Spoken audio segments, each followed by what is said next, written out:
Denise Epstein, vous êtes la fille de Irène Nemirovsky, bienvenue. Mais l'histoire de ce livre, c'est un peu comme une aventure. C'est une aventure. Il n'y a pas d'autre mot qu'une aventure. C'est un manuscrit qui est resté tellement d'années, une soixantaine d'années, sans être ouvert. Et d'un seul coup, on peut dire qu'il prend une revanche. C'est une belle victoire sur l'histoire qui nous a amenés ici jusqu'en Islande. Voilà. Mais ça a été tout à fait perdu. Vous aviez le manuscrit vous-même? Oui, oui. Mon père me l'avait confié lors de son arrestation. Ma mère était déjà partie 2 mois avant. Et mon père m'a confié une valise en me disant que je devais la garder toute ma vie, m'en occuper et la garder. Et c'est ce que j'ai fait. Et j'ai attendu longtemps que la propriétaire de la valise revienne. Mais au bout d'un nombre d'années important, j'ai enfin admis qu'elle ne reviendrait jamais. Oui. Et là, j'ai ouvert la valise et j'ai retrouvé ce que, enfant, nous appelions le cahier de maman. Mais je ne savais pas ce qui était écrit dans ce... Vous ne savez pas que c'était un chef-d'œuvre? Non, mais je ne savais même pas que c'était un roman. Nous avions peur, ma sœur et moi, de trouver un journal intime. Oui. Et on ne lit pas le journal intime de quelqu'un. Mais vous-même, pendant la guerre, vous étiez caché où? À Bordeaux, dans une ville française du sud-ouest de la France, où la résistance nous avait trouvé un abri momentané chez des religieuses catholiques. Et puis...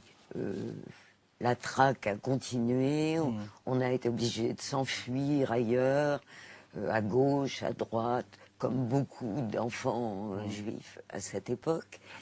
Et après la guerre, enfin quand la guerre s'est terminée, eh bien, j'ai fait comme tout le monde. C'est-à-dire que je suis allée à la gare quand les premiers trains sont arrivés. Je ne l'ai pas fait beaucoup. Parce que j'étais jeune encore, et quand je les ai vus, je me disais que je ne reconnaîtrais même pas mes parents. Et après, nous avions un hôtel à Paris qui est très connu, l'hôtel Lutetia, où les listes étaient publiées.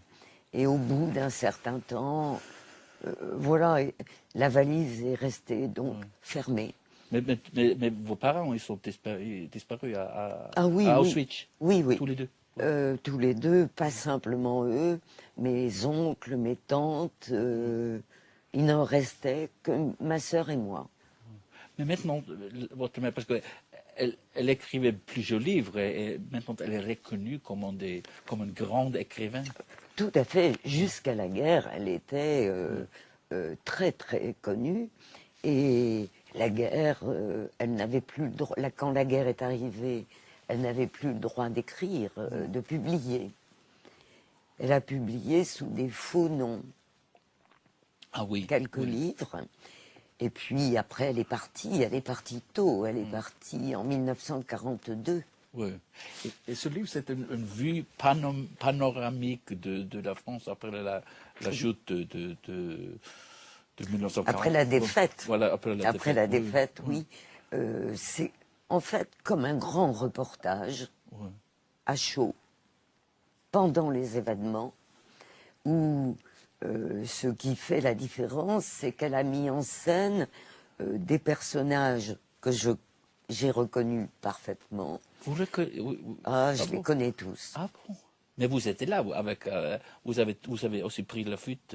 Oui. Nous étions tous ensemble dans un petit village où nous avons vu passer la débâcle. Mais quand je dis que je connais tout le monde, c'est après quand je l'ai relu dans les années 1980. Et je dis, mais c'est telle personne, mais c'est telle autre, parce que certains, je les ai retrouvés après la guerre. Ouais. Mais c'est une histoire passionnante parce qu'il y a aussi votre grand-mère qui... qui J'ai du mal à dire grand-mère. Ouais. De toute façon, je devais l'appeler madame, pas grand-mère. Ouais. Et je l'ai très peu vue. Elle n'acceptait pas votre mère comme sa fille. Voilà. Non, elle a rendu ma mère très très malheureuse depuis sa naissance, en fait. Ma grand-mère, enfin cette dame, je pense, voyait en sa fille une future rivale. Oui, un futur rival. Alors, mais merci, je suis très heureux de vous accueillir ici. Merci d'être venu. Merci grand roman. Ég þakka fyrir í dag, ég reyndar mismælti mig hérna áðan og talaði Silfur Egilsson, þetta Kiljan. Bragi ekki með okkur hérna núna í dag en hann verður hérna með okkur á næstunni, trúi ég, og ég þakka ykkur kærlega fyrir að horfa.